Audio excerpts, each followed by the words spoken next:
preparation, especially players like this who are getting to those top tables. There's no doubt that they put a lot of time into the game, and especially for someone like Frank, who is going through a catalogue of cards that you're not necessarily expecting to see and making them work for him. It's a really awesome thing to see here.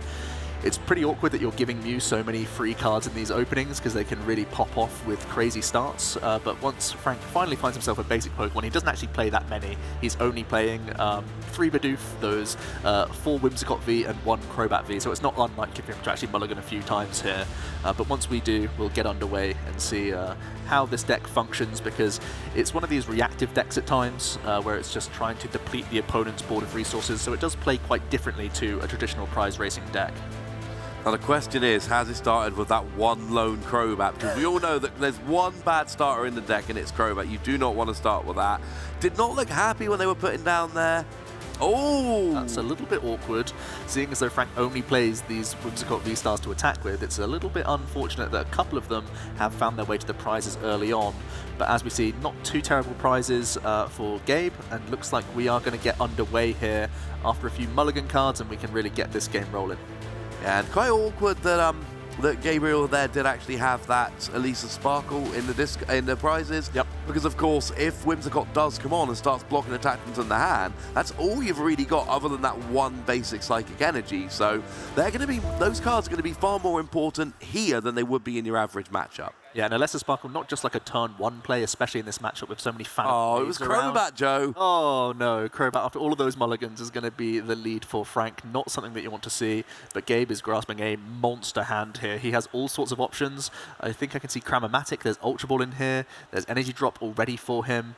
And looks like he actually doesn't have anything as good as like a VIP pass early on, so he may kick off with a Cramomatic and see if it flips heads here, because that could really unlock his hand a lot. Absolutely. I was thinking, you know, of all of those mulligans, surely that means he's going to start with at least one Battle VIP pass. But no, unfortunately not. Going for the Cramomatic, and you just need to flip a heads here. Ooh, and you don't. That's actually a little bit awkward because he's got a lot of resources in hand that he does not want to get rid of necessarily.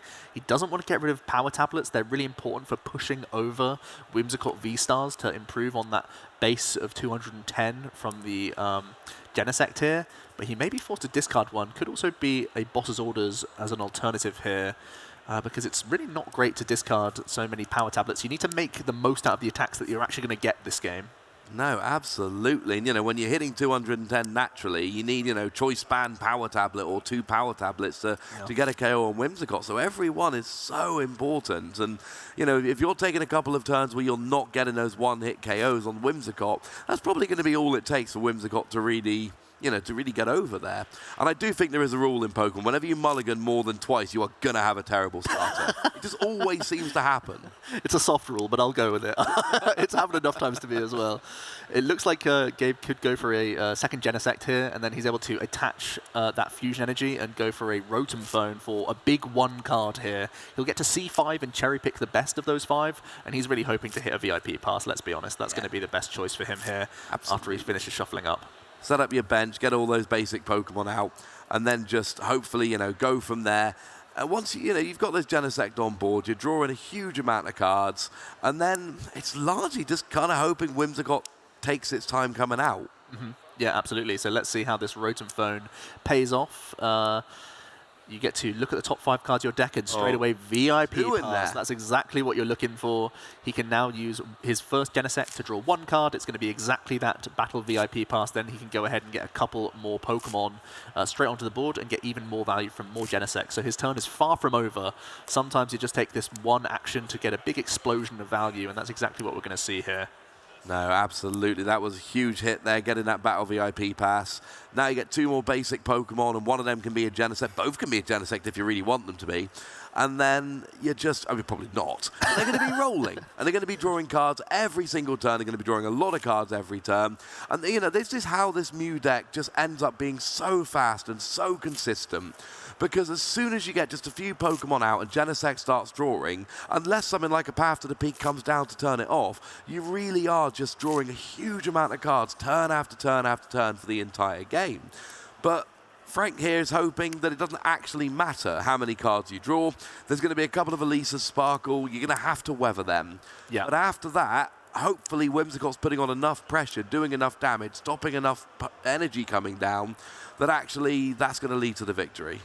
And looks like Gabe's got pretty much everything he needs this turn. He's also drawn into a stadium now, which is a great thing for him to hold for next turn. He's holding on to a Lesser Sparkle and a VMAX, so he may just end his turn retreating into his other Mew here. It has a nice free retreat, which is never a bad thing, and he could just pass over. But actually, not even choosing to retreat, I'm pretty certain that retreating is just never a bad thing here, but it's nitpicking at this point, as he is pretty much aware that Frank doesn't have much turn 1 pressure available to him. No, Whimsicott is not a turn 1 deck. It's very much just set it up. You really need your Arceus, and you start accelerating energy, get a couple of Whimsicott rolling, and then kind of... Oh, I'm sorry, there is no Arceus in the deck. I've completely whiffing there. Bibarel. I meant Bibarel. Yeah, get your Bibarel, draw your cards, get your energy off Whimsicott. I did see a Whimsicott Arceus deck the other day, which does function very much that way. That is not what Frank is playing here. He's going very much just Whimsicott, Bibarel, that one random Crobat, which is slightly upsetting that he started with it. But it's just draw cards with Bibarel, get energy on Whimsicott, and roll from there. And there is the Path to the Peak, which is such a huge card here. Going to see it combined with Boss's Order, so Frank doesn't have much in the way of draw. And we do know that Gabe already has Stadium in hand, so he's not going to get slowed down too much by this. If Gabe can piece together a Boss's Orders play and hit something like double Turbo Energy, this could be a huge turn. His alternative, yeah, he's got Marnie in hand, which is something you really don't want to play when Frank's had such a bad start here. I would love to see a Genesect first for a couple cards to see if you can piece together, you know, one of your switch outs possibly, as well as double turbo, because that would be the most dangerous turn here. The alternative now is that you're Marnieing into a fresh hand completely, and you're hoping to hit Escape Rope, because Frank only has that Whimsicott on the bench. So even though there's no Boss's Orders here, it's not a complete reprieve. There could still be a rope in the mix. Yeah, and there isn't a rope, but there is currently a Cramomatic, so that could get to a rope. There is a rope and double turbo. What a crazy Marnie before the Genesect draws as well. Oh, this could be. This is a game-changing play. This is just getting rid of that Whimsicott, getting a KO straight away. And then it's not just going to 2 prizes. Frank didn't get a second Whimsicott, so we know there's no Whimsicott next turn, and that means that Gabriel potentially could try doing this again next turn. There is a Boss's Orders in the deck. Yep. This could keep happening. What a crazy turn, and as we know, Frank only has one other Whimsicott available to him, so it's not like he can bench 2 at the same time and threaten anything from happening. He's just at the whim of Gabe's hand, and he's just hoping that the Marnie's bailed him out into a better one, as Gabe has got the ideal turn already, but can continue to dig deeper here as he's just VMAXed and used a second Fusion Strike system. He's pretty much sat on a monster once again. I really like holding on to the Cramomatics here. It makes the most sense for me, so you're protected against the most amount of things, and you've already got the ideal turn. A big knockout here, copying that Techno Blast from the Genesect on the bench here to score a big 2 prizes, because Whimsicott only has 190 hit points, so the reduction of that double turbo energy not causing an issue at all here. No, and this is scary for Frank. He's got the Fog Crystal. That's going to go and get him a Whimsicott, which is quite nice. Obviously, we know at this stage that, you know, these fairy Pokemon are psychic in the game, so Whimsicott psychic Pokemon means it opens up Fog Crystal, but it's really awkward here because we know 2 are prized, we know 1's been KO'd, so essentially the only real option here for Frank is to hope. You know, Gabriel plays 3 copies, if I remember correctly, of Boss's Orders in his deck, so even though 1 went to the bottom of the deck with Marnie, there's still 2 more in the deck that are ready there to kind of get rolling, and if Gabriel can hit one of those next turn and take a KO on Whimsicott, that's pretty much game over at that stage. Yeah, Frank's really got to hope that he can get into some of his more disruption cards. He needs to get some Crushing Hammers online, some Fan of Waves online if possible, because he can only really develop this one Whimsicott. He can't attack with Trick Wind this turn, as we know. The best thing he can do is just hope that he can get into, for example, a stadium. He's actually going to use Gabe's Rose Tower here to draw 1 additional card and see if that changes anything. He can also use a Quick Ball again here, but this will be a telltale for Gabe that there's no more Whimsicott at play. All Frank can get is another Bidoof here, which is a pretty sad state of affairs. Yeah, and this is one of those games. It might be a turn early, but you do need to think about conceding here. Whimsicott is not a fast deck. Yep. It's, 2 free-hit KOing stuff. It takes time to set up. It takes time to get rolling. And if you're going to lose game 1, then you need to win games 2 and 3 to try and avoid a tie. And sure, 401's a decent record. Most people would be happy going in if they knew they were going to be 401 after 5 rounds. But there is a point where if you're going to win the game as Frank, you need to start thinking about conceding. And, you know, Gabriel's had such a good start, combined with those two prized Whimsicott, that needs to be something Frank's considering at this stage. As sad as that is so short into the game, it's not going well. And I believe Frank has passed over here. I don't think he has any other actions, so it looks like Gabe is just trying to figure out his best line. He is looking to sparkle here. I do think you've just wrapped up the game if you Cram-O-Matic heads into a boss's orders here. I just don't think there's a way you can lose from that position. But he may just be wanting to protect himself around the likes of Crushing Hammer and Fan of Waves that little bit more. He at least is still taking 2 prizes, so he's still advancing his win condition and the board state quite nicely here. He simply needs to retreat out of his Mew into the other Mew VMAX. And so Frank can breathe a sigh of relief that little bit because his Whimsicott V is safe this turn. But you're still staring down a lot of energy, and you're meant to be an energy denial deck, and Gabe is going to be just one V Pokemon knockout away from closing out this game, so he's put himself still in an ascending position, and he's still sat on a really strong hand. Yeah, and I love using Elisa Sparkle there to get that extra energy. You're just protecting now. You know, if the worst case scenario happens and we see a Crushing Hammer combined with Whimsicott blocking that energy, you're fine because you've got that basic Psychic. So you can attach that under the Whimsicott lock and you'll be fine. So I love that play from Gabriel there. You don't ever need a third energy on Mew unless you're protecting against something like this. So we are going to see a Cram-O-Matic come down though. See, for me, this is surprising because you've already used your supporter.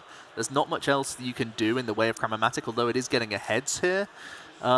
Because really, what else is there for you to do? Like, now you're just holding on to boss's orders for the following turn, but it would have been ideal this turn to go ahead and do it. Also just having a quick count to make sure he's aware of how many fusion energies are remaining for him for the next turn. But, you know, if he had just flipped that Cram before the Alessa Sparkle, he could have taken the knockout on the Whimsicott, and there's, again, nothing for Frank to do. So, interesting sequencing, but he's at least setting himself up for the following turn. And let's be honest, he's still in such a commanding position that Frank needs a monster hand. Oh, absolutely. And Gabriel's like the only person around at this stage that doesn't know there are 2 Whimsicott prize for Frank. If he did, I've got to believe he would have gone for the boss's order straight away, because there's no backup attacker for Frank. If all 4 Whimsicott are gone, that's it. Yeah, and Gabe missing a step there. He was grabbing the Rotom Phone from the Cram-O-Matic to protect himself for next turn. I think he just wants to put a Stadium on top, which is exactly what we're going to see here. I think Gabe's basically saying, well, Frank, you basically can only beat me with Path to the Peak. What if I just pop a Stadium on top, take these 2 prizes, and make sure that I'm drawing out of anything you can throw at me next turn to close out the win? So it's a bit more conservative going down this route rather than just going for a boss's orders play on the Whimsicott. But it means that Gabe is pretty much not going to get slowed down at all here by Frank, even with energy removal.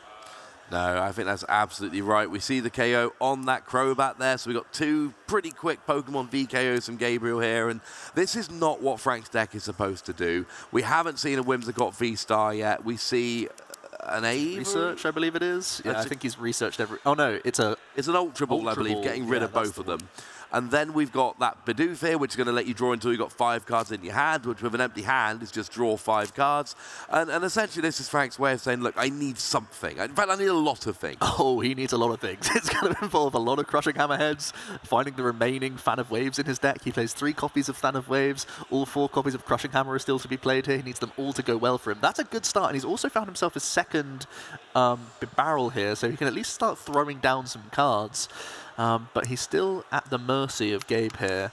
I think if you do get any heads flips, you have to start taking energy away from the benched Mew. That's certainly going to be the scariest threat.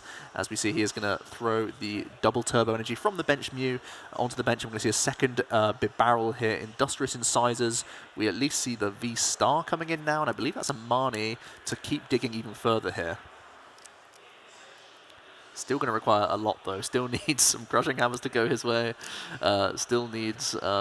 well, the Path to the Peak would seem good from Frank's position, although Gabriel has already put that Stadium on top of his deck very intelligently. Looks like Frank is just prepping pre-Marnie here by getting a V-Star that he doesn't necessarily need in his hand now to put it straight to the bottom of the deck where it's unwanted so that he can draw into a fresh 5.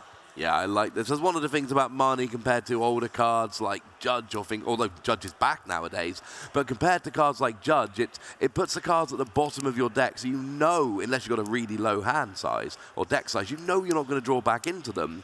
So it's actually consistency-wise a little bit better, because if you don't have the cards you want, and you can guarantee you won't draw the cards you've got, that means you're more likely to draw the cards you want. Now, there is a path to the peak there, getting rid of that Rose Tower. We've got the Whimsicott V-Star, we've finally got the Psychic Energy, and we've finally got Whimsicott actually coming out, doing Whimsicott things. Yeah, so that Trick Wind will stop Gabe from attaching special energy from his hand. That's almost every energy that Gabe plays. He plays one basic Psychic, but we do know that Gabe at least has the Counter Stadium in hand already. The Path of the Peak won't be slowing him down too much, and he can continue to dig into his deck here.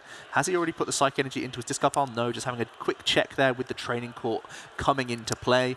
But he already has some good item cards in his hand, and he can fire off one of these power tablets. I believe it's only one in the discard pile right now.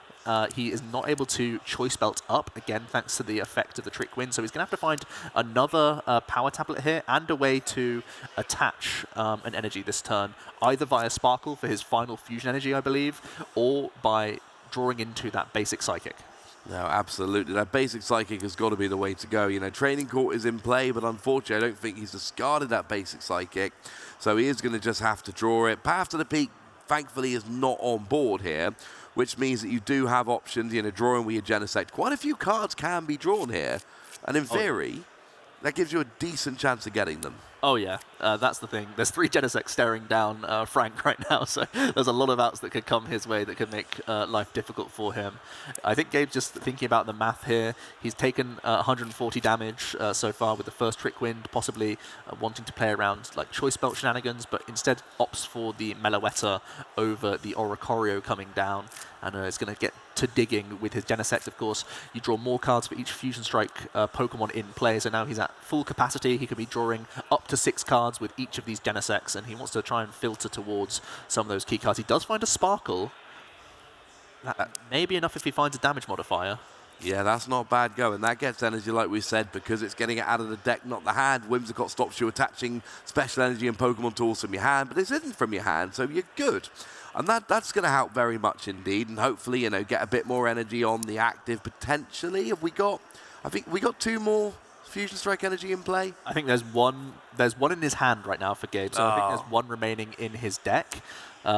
So he's just going to have a quick search here, I believe, with that Quick Ball.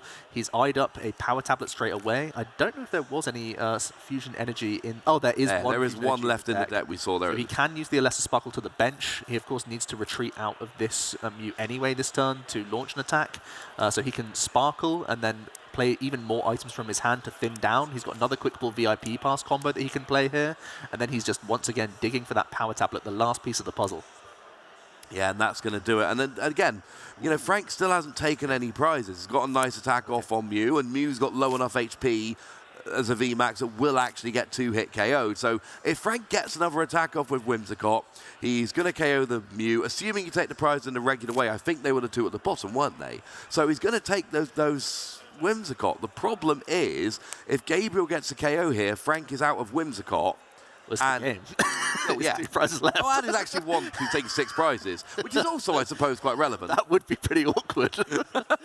Here's Genesect number 2 coming in for 5 fresh cards. We're looking for Power Tablet as the final modifier there, and we have seen it drawn from Gabe. That's going to close out a very commanding first game here. Absolutely. Congratulations to Gabriel. Goes up 1 game to 0, and frankly, that's why Mew is good. Yeah. Because what we've got here on the one hand is Whimsicott V, which is supposed to be a deck that can counter Mew.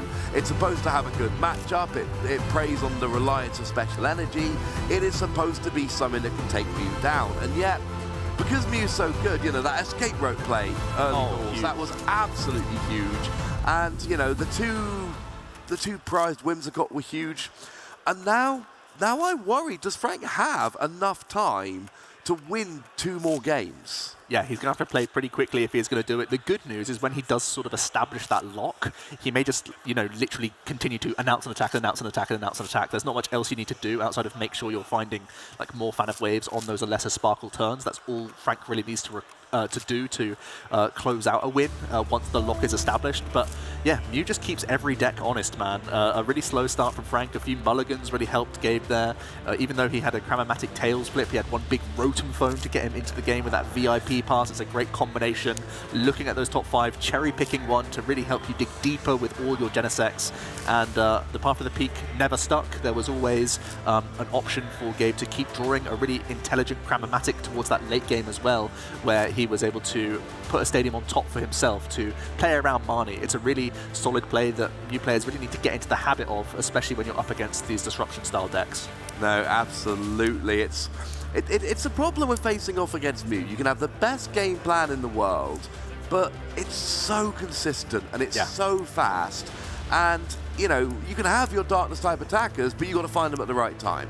And you can have Path to the Peak, but you got to find it at the right time and hope your opponent doesn't have a counter stadium.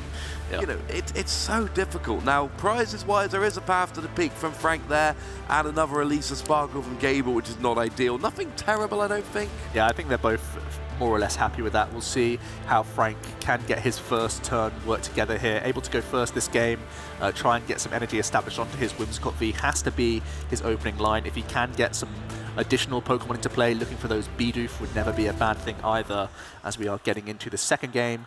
Gabriel Smart 1 game up, and Frank chooses to attach to the active and simply has to pass over to Gabe here. So if we have a pop-off turn, there could easily be some sort of Meloetta shenanigans afoot that could even take a knockout as early as this turn.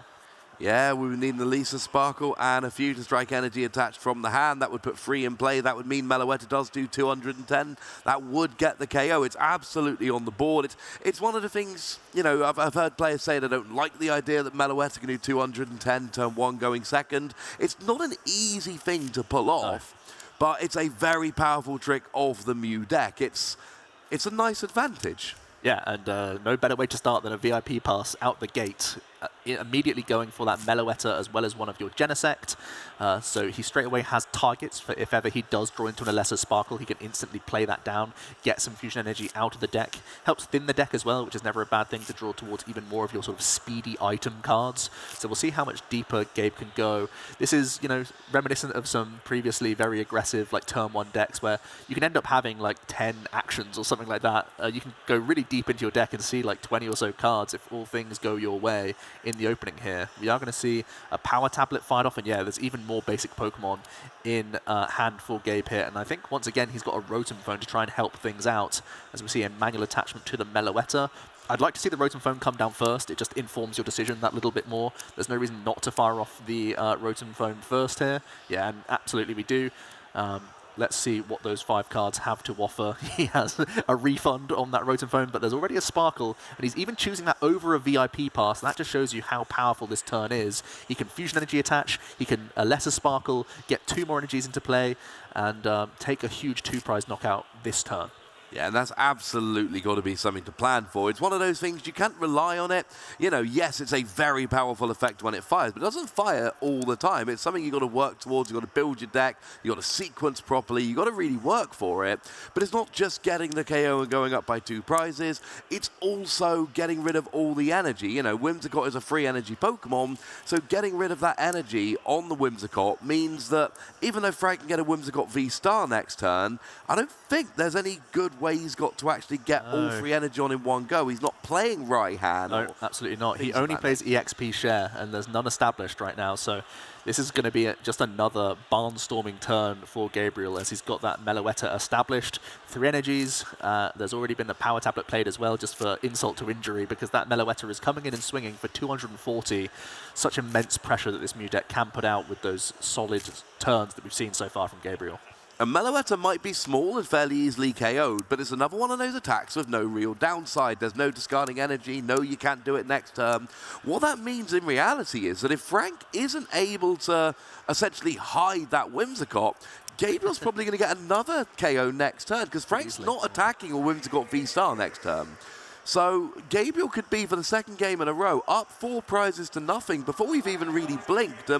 This looks like another game where Mew could just outspeed and outconsistent what is in theory, a decent counter deck. Yeah, and Gabriel's hand, he has an embarrassment of riches. He's quick-balled away a Cramomatic as well, just to get his second Genesect.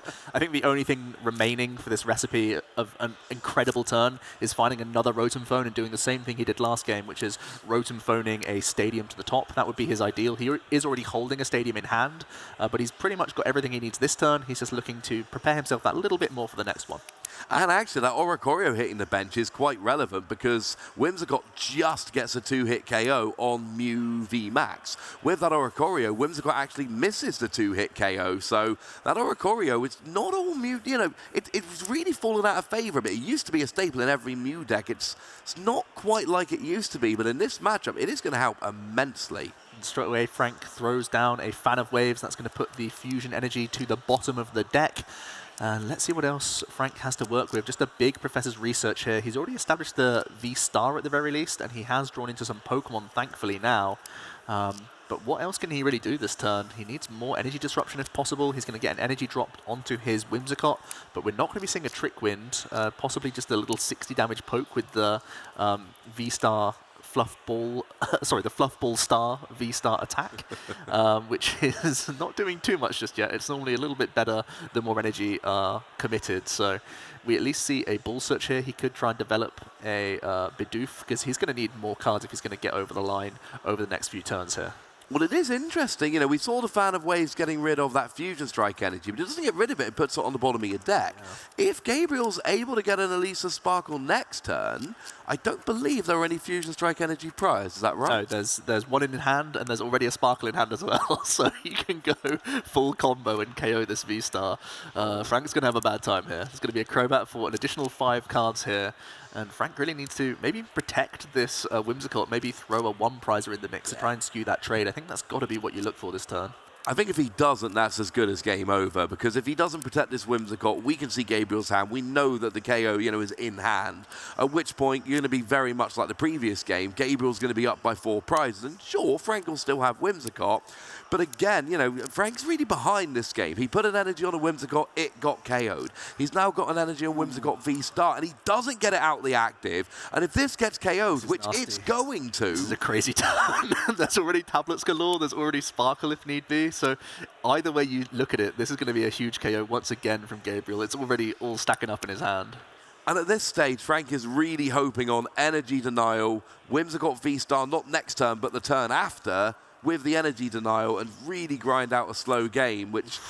It's so much to ask at this stage. There is your Elisa Sparkle. We've got 4 energy on the board. They're all Fusion Strike energy. That's 280. Before we even start throwing down the power tablets, if that's how you're feeling, it's Gabriel's going to go up 4 prizes to 0 here, and it is really starting to look like...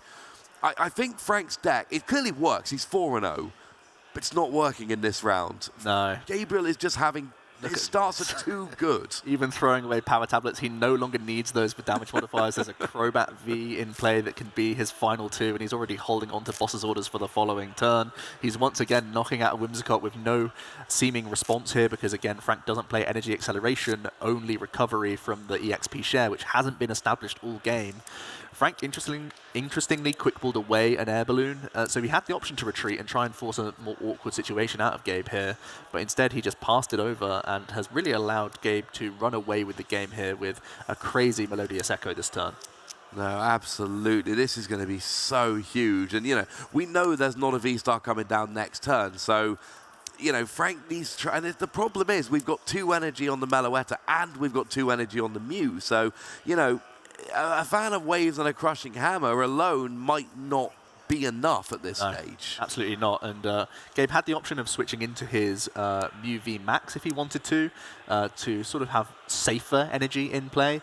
But regardless, he's just 1 attack away, and he's already holding on to a couple copies of Boss's Orders, so he's just still so far ahead here, as Frank really is struggling to get anything rolling for him. He does have that barrel now, and I believe he's used a Ball Search here just to thin out his hand, so he can get a fresh 5 cards. But once again, he's in the awkward position where he needs Crushing Hammers, and he needs them to be hitting heads just to claw anywhere near back to this game. Yeah, he really does. Energy Denial is the only thing that can really save Frank at this stage. He needs to absolutely just get all of that energy off Gabriel's board. and then start that slow march towards, trying to win game 2. We do have a fan of waves here. This is going to be pretty big, getting rid of an energy off of that Mew. Of course, every time you get rid of a Fusion Strike energy, you lower Meloetta's damage output, so getting rid of them off the Mew is good here, because if Meloetta doesn't become viable, Mew becomes viable. Well, if Mew's got no energy, but Meloetta's not doing enough damage, you've kind of got it all in one. Frank has to pass once again, and that's the game. It's simply a boss's orders on the Meloetta, with Meloetta, knocking out that Crobat straight away. Frank wasn't able to piece enough disruption throughout the entire game. It felt like he was stumbling a little bit with his deck, unfortunately. Gabe was just too fast out the blocks and did not let up. No, unfortunately, we did not get to see Whimsicott doing Whimsicott things there.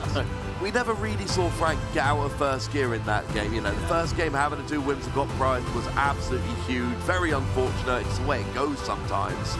And then, even in game 2, there weren't any Whimsicott prize, but Gabriel was just taking those prizes so quickly, and it wasn't just taking prizes, it was taking the right prizes. Whimsicott with an energy, twice Frank attached an energy, twice Gabriel immediately got a KO on the Pokemon with the energy, and did Frank even launch an attack in that series?